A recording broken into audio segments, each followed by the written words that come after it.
XRAY FM. You're listening to Mr. Ghost Goes to Town. And we just heard from the Sparkles, tune called Do the Hip, doing a bunch of dance songs. And if you listen to the show regularly, you know that sometimes I have guests in the studio to talk about various things. And do I have a caller on the air right now? Hi, Nick.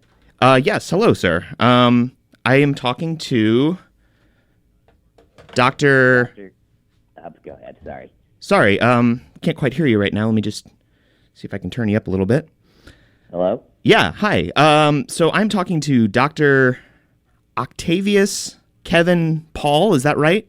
That's correct, Nick. Thank you. Yeah, okay. So you are a published author and a professor of dance history and science, I understand, and I just couldn't pass up the opportunity to interview you. I've never heard of such a field, and it sounds really interesting. So, it's quite uncommon, actually. Yeah, I'm not surprised. I must say, funny story. I must admit, actually, before this call, I actually shaved this morning in preparation for getting it with the podcast, not a film. Well, okay, like I said, this is actually the live radio. You're on the air right now, so just so you know. But okay. Well, why don't you tell me some more about dance history and science? I've never heard of such a thing. That's correct. Well, what my field does is actually combine the two disciplines from a historical and a scientific perspective. And okay. My whole perspective, as I explore quite deeply in my book, Dance is Not Science. It's actually it was a bestseller for about a month. Dance is not science. That's correct. You could find that in most major bookstores. The overall perspective is that dance is a purely organic and natural result of life, one which can be found anywhere in nature, whether that be in the gravitational swinging of our planets around the sun, or two worker bees using their bodies to communicate the location of the pollen or a flower. It's ubiquitous, and it should be regarded through the lens of a scientific method. Wow. So you're saying that dance is mirrors sort of biological. I confess I don't really know a lot about this. Is why I'm asking. Okay. Yeah. So where do you teach? Well, I'm not currently tenured at any institution at the moment, but I have taught dance history and science at a collegiate level for over 10 years. Published numerous books on the subject, including Dance is Not Science, of course. And most recently, I have given a commencement speech at Bristol Aggie about the history of agrarian dances in Somalia. Yeah, if your listeners are interested in that. Okay. Well, we're talking to Doctor Octavius Kevin Paul. Is your name? That's correct. You could call me. My students call me OK Paul for the humorous abbreviation. Okay. And you are a professor of dance history and science. This is really interesting. I've never heard of such a thing. I'm a bit thick when it comes to both science and dance. I have to admit, I don't quite understand. That's fine. It's not a popular discipline. Okay. So it's history and science, but it sounds like now what I sort of heard you say is that if I may, sure. Here is a very simplistic way to think about it. You could reduce, and this is not a popular opinion, you could reduce every strain of dance to an explainable scientific phenomenon. Okay. Now, dance isn't science, but what my book and what my perspective, what my classes presupposes, maybe it can be, you see? So are you talking about like mating dances, like how animals will, like bees or other animals will sort of move their bodies and I mean, like some of the dances that you play on your show, or that enjoy popular culture spotlight from time to time. We see generations of popular dances with interesting names. You strike me as you're probably someone who's as versed in music as I am in science and history. Well, so why don't you give me a name of a popular dance that you're curious about? I could maybe try to explain it, some of the science and history behind it. Okay, the Macarena. That's an interesting strain of dance. That was actually developed in a particularly salty region of the world. Okay. We're talking about the Macarena dance. That was the hand moves, 90s. Sure. Okay. Salty region of the world, I can tell you that in 1989, and by salty I do mean sodium chloride. It was very predominant in the soil where this dance originated. Okay. If you look at dances like this throughout history, and there have been many dances like the Macarena since ancient times, you'll find they originated in similarly salt-rich regions, especially in salty areas of civilization. So dance strains incredibly similar to this one. They've been created in this manner for hundreds of years. Okay, so how about let's go a little further back. How about the Charleston? The Charleston, interesting. Interesting show. I see you enjoy an older fandom there. This dance can be traced historically back to the geological trauma of a very young Earth when it was broken up from Pangaea into the continents we enjoy today. Okay. The evidence can be seen and felt in that dance strain, particularly, which resembles a slow, rhythmic shift away from your partner. All dances like that one, and there have been dances like that for over millennia. They can be traced to this specific geological event. Wow. Okay. I think I'm maybe a little more clear than I was when you first started talking, but okay. So we're talking to Doctor Octavius Kevin Paul, Dr. OK Paul, he calls himself. He is talking about the history of dance science. He's a published author and professor, I guess. I want to let the listeners know here if they want to text into the studio. The number is 971-220-5979. Would you like to take some questions from listeners about your expertise, Professor? It's what I do. Yeah, it's what I do in the classroom every day. So, yeah, okay. What I'm teaching, yeah. So, I'd be happy to. You're saying that there are sort of biological phenomenon that mirror dance phenomenon. Every single form of human dance has a sort of a chemical, biological, and historical context that is responsible for the creation of the dance. Now, what the unpopular opinion here is that dance is sort of this magical, spontaneous, cultural, human gift, when really it's the results of certain chemical compounds in certain eras and regions of the world taking place over the course of history, over and over again, expressing themselves in various forms. And they're given different names, but again, what I'd like to point out is a lot of these funny, unique, quirky names that we know and enjoy as household names, like the chicken dance, or the Cupid shuffle, the Harlem Shake. These have been you can find evidence of dances similarly named thusly since ancient times. Wow, that's really interesting. Can you give me some examples, maybe? Just like maybe one or two. Oh, some examples of some of those dances. Well, these have been roughly Yes, we're talking about a rough translation here of original. Let me just actually have my syllabus out here. Okay. Before I get started, what is this podcast policy regarding extremely offensive and outdated language? Well, it's the radio, and I would not want to have to hang up on you. So please do not no offensive language. Please. That shortens the list considerably. But here is just a very short list. They've been translated, like I said, from their original languages. It vary from Sanskrit to tribal languages, Old English. Wow. But here we are. So, sometimes we'll start with the St. John Skiffle. There's the Armored Mule, Aladdin's Handshake, Salt Lick Scuttle. It's the best modern English approximation. Bungboard Stomp, the Eldest Son Shell Dance, the Shifty Shepherd, the Hungry Cousin Fussabout, the Angora Watusi, Machu Polka, the Alham Break Dance, the Bow Weevil Chain Dance, the Patricide Bop, the Caspian Crump, the Kurdish Clomp, the Tipsy Potter, the Plowman's Fancy, 50 Spins for Corn. 50 spins. Sorry, I'm going to stop you there. It's 50 spins for corn. That's the name of the dance. That's correct. Yes, so that's maybe an example of a less quirky name and a more literal translation. There, it was hard to get the old Aztec into a modern English. It makes sense, but Generally, it says the about 50 dancers ceremoniously spin around 50 times a day for 50 days until one of them drops dead. I see. Shall I continue? Please, yes. The King's Wagon, the Queen's Wagonette, popular shortly thereafter. The Jester's Bedpan, Circle of Popes, the Aqueduct Trinket, the Gregorian Nosebleed, the Loose Tummy Truffle, the Bedpan Skittles, the Diphtheria Dip, Ants in My Haystack.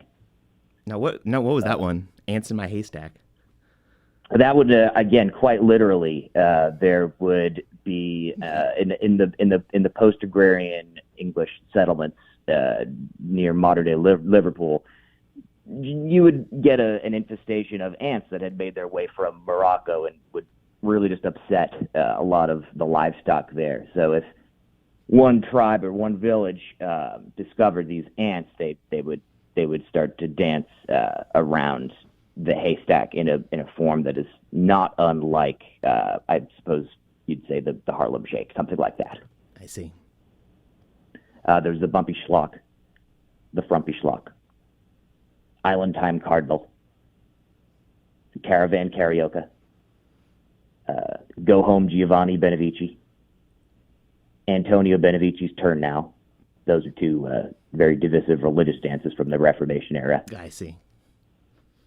The Crimean Cakewalk, the Stupid Penguin, Uncle Milt's Wiggle Stick, Friar's Fidget, the Hardtack Hop, the Peach Melba.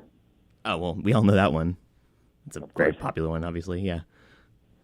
The Sloopy Porridge Slide, the Grumpy Maiden, Papa George's Bounce House, Giovanni's Return is a big hit with the Lutherans, Bishop Noodlemaker, the Breezy Bedpan, Hot Cadaver, Martin Luther's Behind, which is Herr Luther's Scheißhaus in German, the Woodrow Wilson One Step, actually occurred about 100 years prior to the U.S. president, Giuseppe Angelo Roncalli's Breakdown.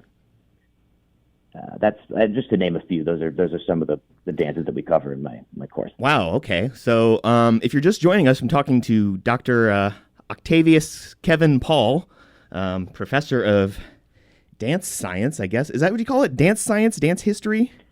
I would call myself a dance scientist who teaches history. I would say my primary interest is the relation between chemicals and the formation of dance, and of course, naturally, my curious scientific mind will follows to history. Well, thank you so much for your time. This has been really interesting, and I'm sure it's been interesting. Book is Dance is Not Science. Just a reminder for your listeners if they're interested in anything. Dance is Not Science is the name of the book. Okay, and thanks for listening, and I'm sure the radio listeners will find this as interesting as I did. I hope so.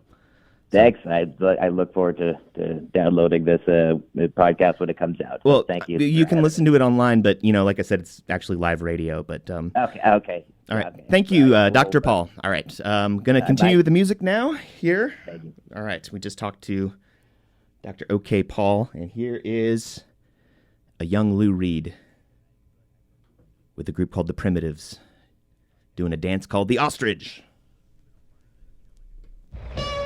Okay, I want everybody to settle down now. We got some new we're gonna show you, man. It's gonna knock you dead when we come upside your head. You get ready? Boy, it's a hot one, I'm telling you. Nervous Norvis, the Bullfrog Hop. Here on XRAY FM, you're listening to Mr. Ghost Goes to Town. And folks, if you've been listening to the show earlier, I interviewed just a couple songs ago a fella on the air, professor of dance history and science, and the text lines really lit up in the last few minutes, and I got a text from someone here. Let me see. Someone said, you should look into this guy. I took a class with him years ago, and he's one of the most baffling human beings I've ever met. Another person texted in and said to call, what do they say? To call this guy a professor is laughable. You should have vetted him more before having him on the air. So I confess, as I was listening to him, he sounded smart, but the more he talked, the less I understood what he was talking about, and I looked him up on Rate My Professor, and here's a review that I saw. It says, I took one of his supposed dance courses as a freshman. He began the lecture with "Dance isn't science," which at first I thought was just a provocative way to intro the course. He ended up repeating that 10 times an hour, and by the second day of class, he told us that the only dancing we'd see would be our pencils dancing across the notebooks as we wrote down every element on the periodic table. So it sounds like I'm not really sure what this guy... Oh, hang on just a second. Looks like he's actually calling in right now. Hang on just a second. See if I can put him on. Professor Paul, are you on the air? Okay. Hello. Hi. So, have you been hearing what I was saying? Listening to the podcast, I had to call in and just sort of respond to that. Just so you know, this is the radio. You're actually on the air, so you know. But okay. So now, if that student was to, they're missing the point. If they'd only read the books that I had assigned throughout the course, they would have been able to make that the connection. Okay. Well, okay, that you've described yourself as a dance historian, a dance scientist, or whatever, but it sounds like these students were under the impression that they were signing up for an actual dance course taught by you, and they felt like they were misled. Well, if they felt that they're look, dance is not a science. Okay, you've said that, but maybe it should be. And if I feel like it's a sort of a duty as a science-minded dance historian to share with the dance community some of the wonders of the natural world, and maybe just sort of dispel some of the hoity-toity mysticism around dancing. And maybe some of these students just need a good dose of the periodic table to intermittent with their education. Is that wrong? It sounds confusing. It sounds like, to be honest, if I was a student and I wanted to study dance or science, I would sort of want to study one or the other and not necessarily have them conflated, especially in such a honestly, frankly, confusing way. It doesn't. No, I don't think that's very fair. Now, again, look, let's do a role play here where you are a dance student in my class. Okay. And you're curious about much as you've been asking me and I've been answering. All right. What is unclear about the connection between science and the natural world and dance? What is confusing about it? What's confusing about it, and what would you like to learn? Say you came to me and ask me any question that a dance student would ask about a dance. Okay. What's a student? I don't know. What is the? I don't know. What's the history of the waltz? Something like that. The history of the waltz. The history of the waltz. That could go back to the very formation of the earth. Now, listen, a waltz isn't something that humans are responsible for directly per se. Okay. That is simply just NaCl and various nitrates from fruit compounds. Okay. Creating the base of that strain of dance. And if you dial in to start adding more chemicals, you get yourself a merengue or a bachata or a tango. Okay. But there's very little to do with people and culture, and much more to do with you ask yourself, what was going on in that time in the world when that dance was created. Okay. This is all very convoluted. Give me a petri dish in about 100 years, and I'll give you a waltz. We're talking to Professor Octavius Kevin Paul, author of Dance is Not Science. Professor... Okay. Hang on just a second. All right. I just got another text here.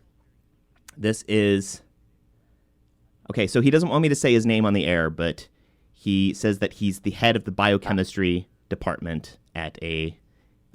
let's just say a university in the Northwest. Tom. Okay. Well, he says...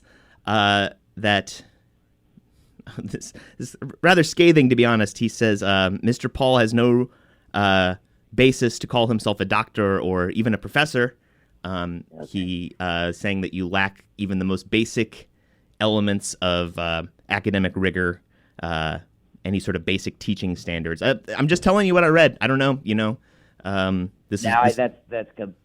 you can't believe everything that you read on the internet. You strike me as an intelligent person, or you did at the beginning of the podcast, but I'm starting to doubt a little bit of your credibility here. If you just believe anything that you're reading on Rate My Professor.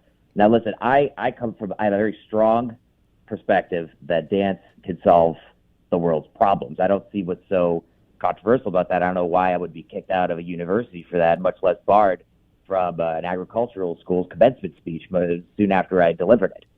I imagine a world where we can create dances, where these sensations that we see on the YouTube and online. What if we use this for the power of good? What if actual talented people were in the lab putting forth efforts that go beyond the value of the likes of YouTube? Hold on a second. I think I finally get what so you're talking about. Are you talking about literally creating viral dances, Well, I mean, why not? You tell me why not. That might be the dumbest thing I've ever heard. Well, then you're calling science dumb. Well, that's pretty not unintuitive. Okay. So viral, I would think that maybe a professor would know that viral has more than one meaning, and that's. So you're talking about actually sort of cooking up a dance in the lab is what you're doing. But why you tell me that I can't do it? Well, I'm starting to understand why. I'm working on a certain strain right now. That will actually help single men in their 40s on the dance floors of their younger sister's wedding to perform better and be more liked. And that's a simple strain of sulfates, fruit compounds, and phosphates. I mean, it's as simple as that. Give it 10 years, and you'll have a hit. Well, I wish you the best of luck, sir. I hope that you can create. Yeah, I wish you best of luck with your podcast too. But I think this is the radio, sir. As I said. Sorry, excuse me.